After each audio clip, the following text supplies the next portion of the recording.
stronger. For the law, all I'm fine.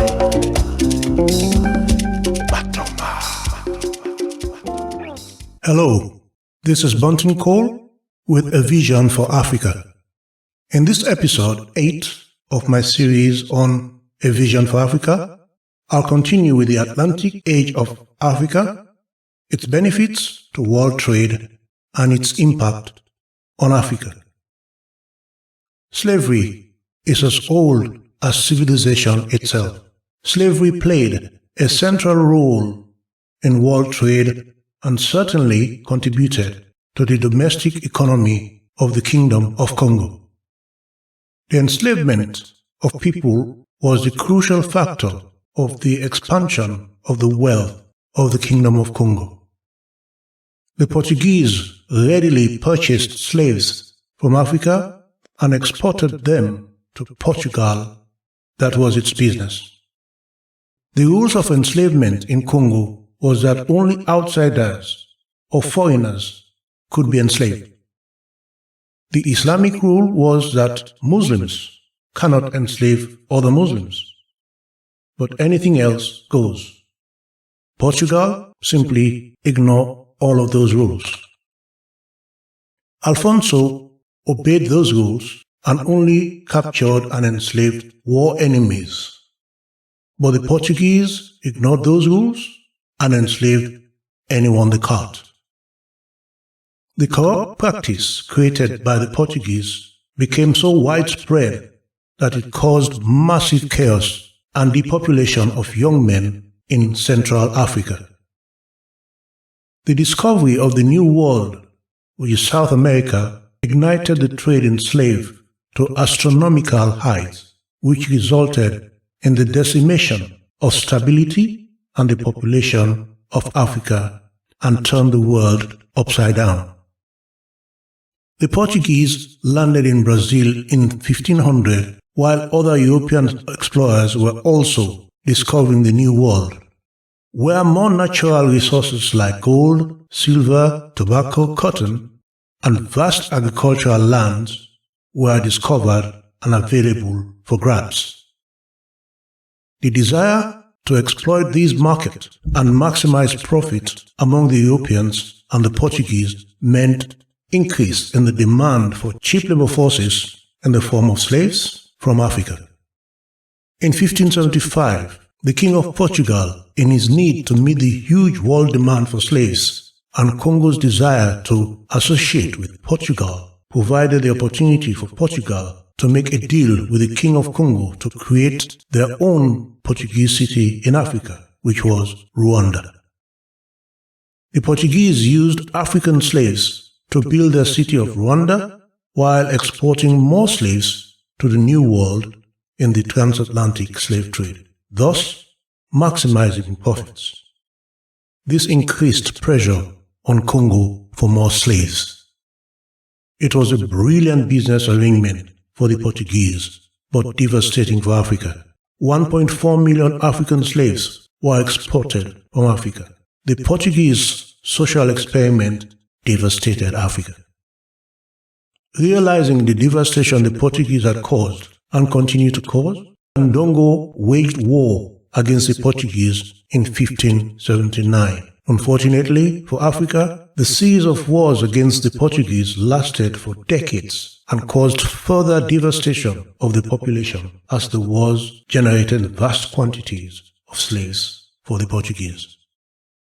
The Portuguese also recruited mercenaries from the south, from the Mbangolas, who helped the Portuguese to win many battles against the Ndongo in 1600. Then emerged the female warrior and formidable politician, Nzinga, who ruled over two kingdoms, Ndongo and Matoma, and remains an icon in Angola to this day. In 1622, Nzinga was able to negotiate a peace settlement without surrendering. She was so formidable that the Portuguese were not able to dominate. She was able to negotiate and obtained several concessions with the Portuguese to remove their troops from Ndongo, and in return agreed to become a Christian. The Portuguese did not want Nzinga to rule Ndongo because she was a woman, and also because they were afraid of her strength and ability as a leader. She did assume the throne from her brother in 1626, but was ousted in a coup engineered by the Portuguese, but she refused to be defeated. She kept fighting and captured the independent kingdom of Matanga in 1555, then joined forces with the cannibal tribes of Mbengala, formed an alliance with the Dutch, who were also trying to gain a foothold in Africa, sadly for the same reasons, slavery. Nzinga negotiated a truce with the Portuguese in 1657 and won back her original kingdom of Ndongo, becoming the ruler of two nations, Ndongo and Matanga. Nzinga died as a Christian at the age of 81 in 1663, after 30 years of fighting the Portuguese. Her lasting legacy was that she was succeeded by a woman, and Matanga was ruled by women for the next 100 years. That was an achievement indeed. Angola became the single largest source of slave by far in the history of the transatlantic slave trade. 5.7 million people were enslaved and shipped to South America from West and Central Africa than any other region in Africa during the Atlantic slave trade.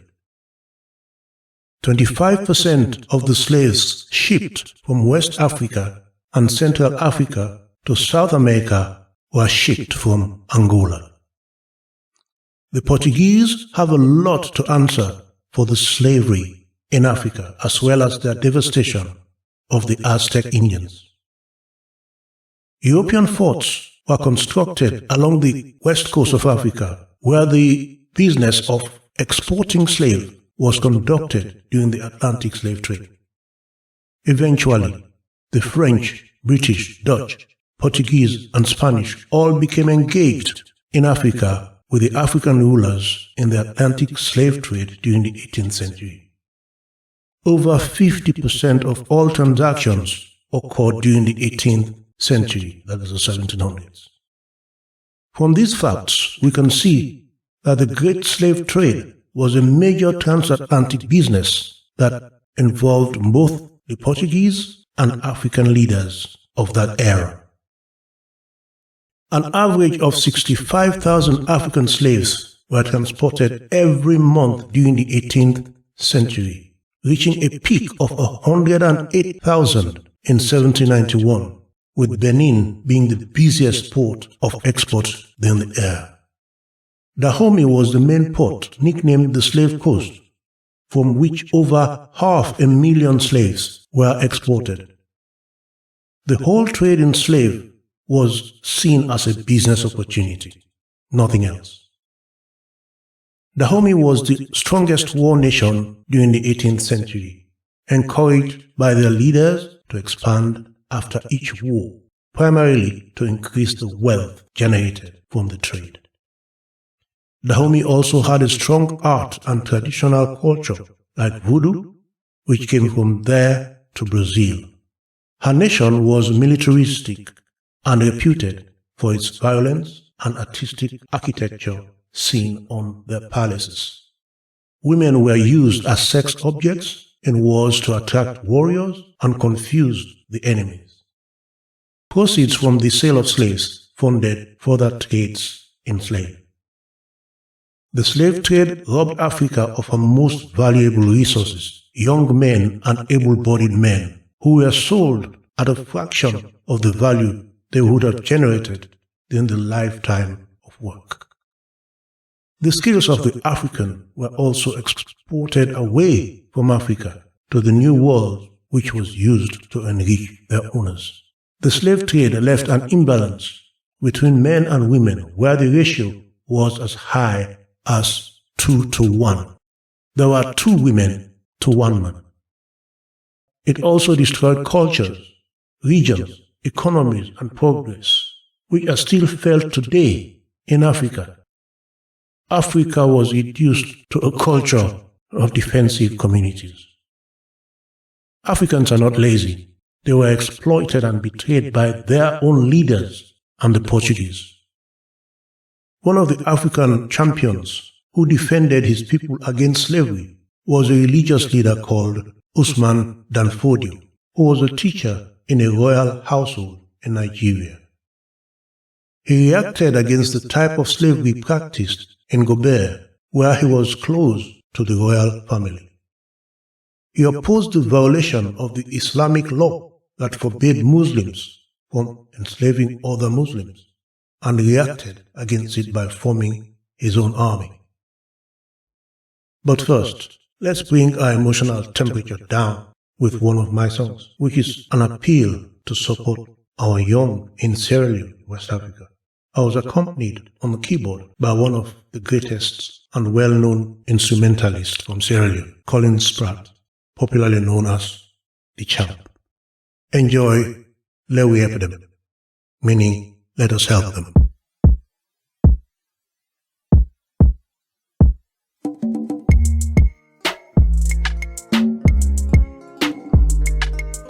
Me darlings alone, waiting do where you twist this by me so. Me mama's alone, waiting do where you see don't they cry. Tell me, do ya tell me darling,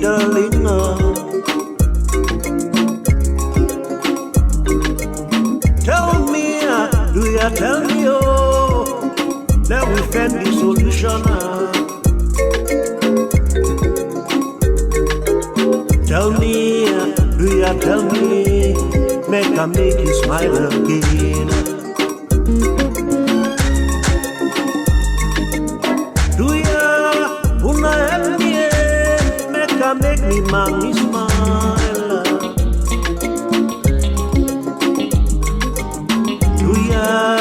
Una help me, oh, make me darling smile. I know say we begin and they suffer.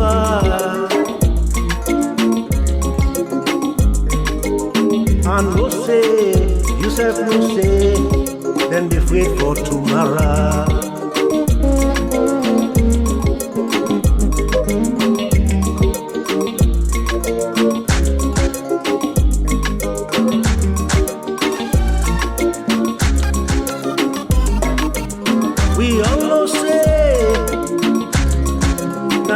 Then they said to us,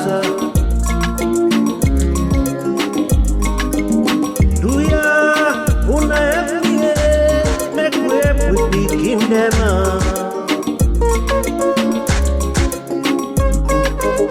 Do ya wanna help me make way with the kingdom? So do ya wanna them big one them?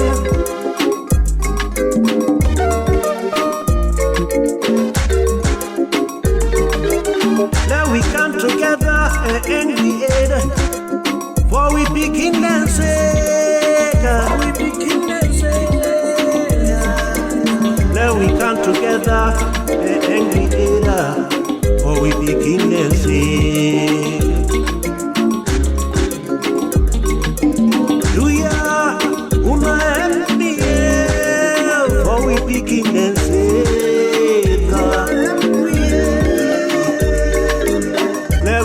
the guy, there we do the job, for we begin and sing.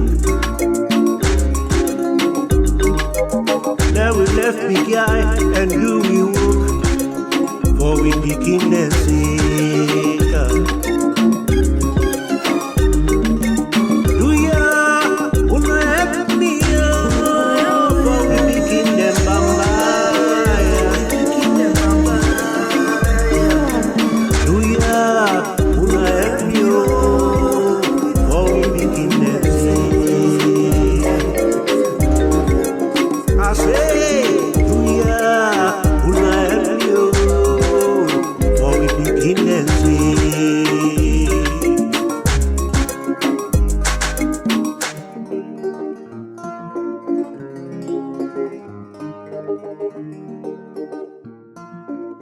I hope you've all dealt with your emotions now like I have after that song. And I hope you enjoyed it too. The end of the Atlantic slave trade began from the most unexpected source. An inspired African leader with high ideals fought back around the time of the American War of Independence and rose against the injustice of slavery.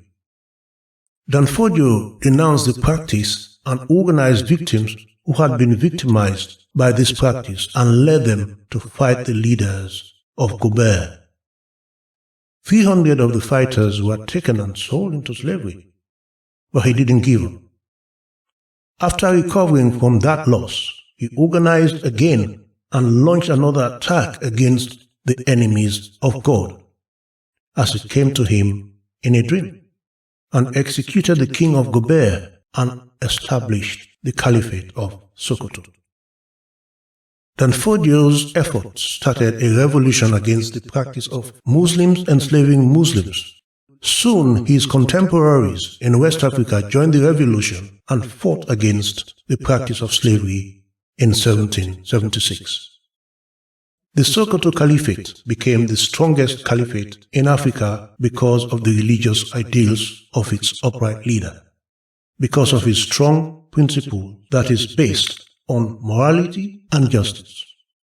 Danfodio offered freedom to the slaves, which enabled Sokoto to become the strongest caliphate in Africa because of its strong principles of morality and justice according to the teaching of the Quran in 1804. The handwritten manuscript in Sokoto became the principal document of Danfodio's writing based on his socio-political principles of education, morality, and justice. Danfodio's daughter Asmahi carried on with his work till today.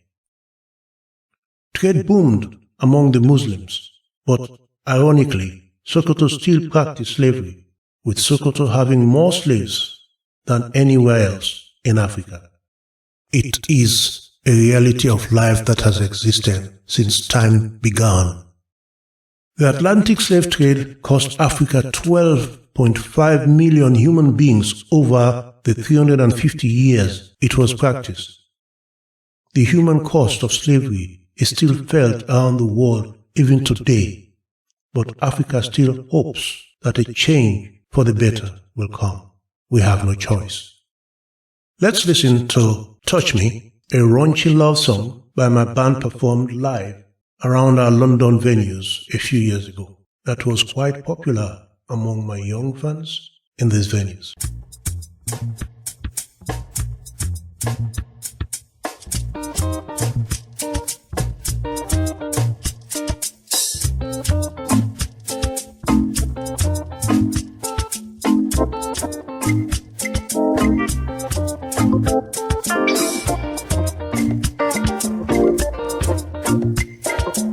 Anytime you touch me, baby, you make me feel so good. Whenever you hold me, darling, you make me feel so nice. When I kiss you, darling, and love you tenderly, you make me feel like, baby, you make me feel so baby, so baby, me darling, oh Lord, so baby,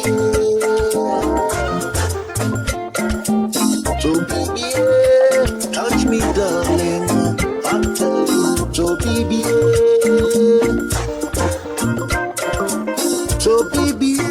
me darling, oh Lord, so baby, touch me, baby, oh Lord, so baby,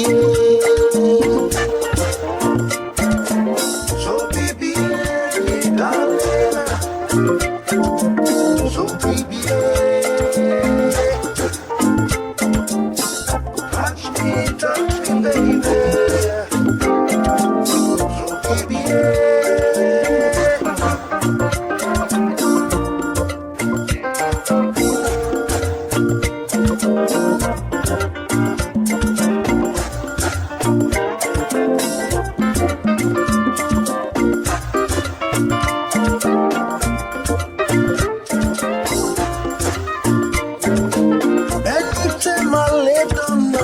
I want to feel next to me. Give you sweet loving, oh my love, till morning comes. I wanna hear the sweet music of your voice singing to me. I love you, love you, love you, my darling. I love you. So baby, me darling, touch me. So baby, touch me, baby. Oh, so baby, so baby, touch me, darling. So baby,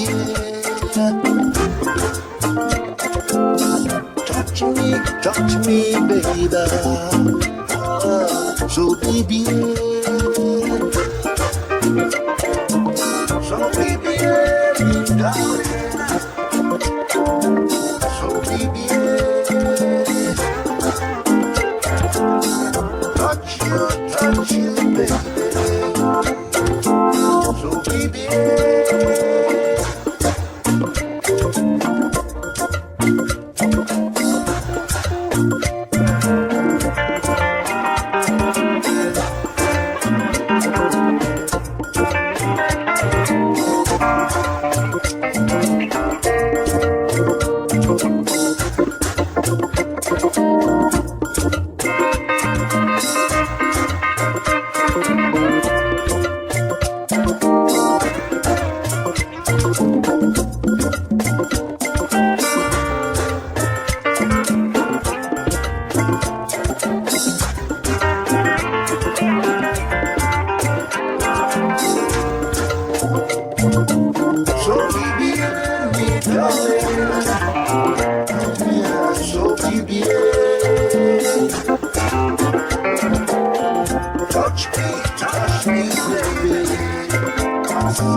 I hope you enjoyed Touch Me, a song of love.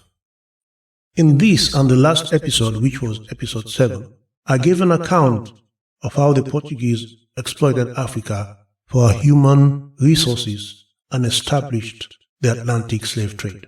We assessed how the Atlantic slave trade developed into wealth creation for the Americans and Europeans who were engaged in its human exploitation and its terrible impact on Africa. This brought about questions like, is the Atlantic slave trade responsible for the decline of Africa to her current state of dependency and underdevelopment today? Did African rulers enter the Atlantic slave trade out of the desire to create wealth or under duress? What role did intertribal rivalry play in the Atlantic slave trade, and to what extent? Can Africa recover from a persistent economic and technological decline? If so, how? Does the lasting impact of the Atlantic slave trade justify the claim for compensation by descendants of slaves? If so, against whom? Difficult questions indeed, but worth thinking about. You have been listening to my account of the Atlantic slave trade and its impact on Mother Africa. Join me again in my quest for knowledge when I shall present to you a historic account of the great cities of gold. Until then, strive to be at peace with your fellow man. Render to no one evil for evil. Stay blessed. I'll see you.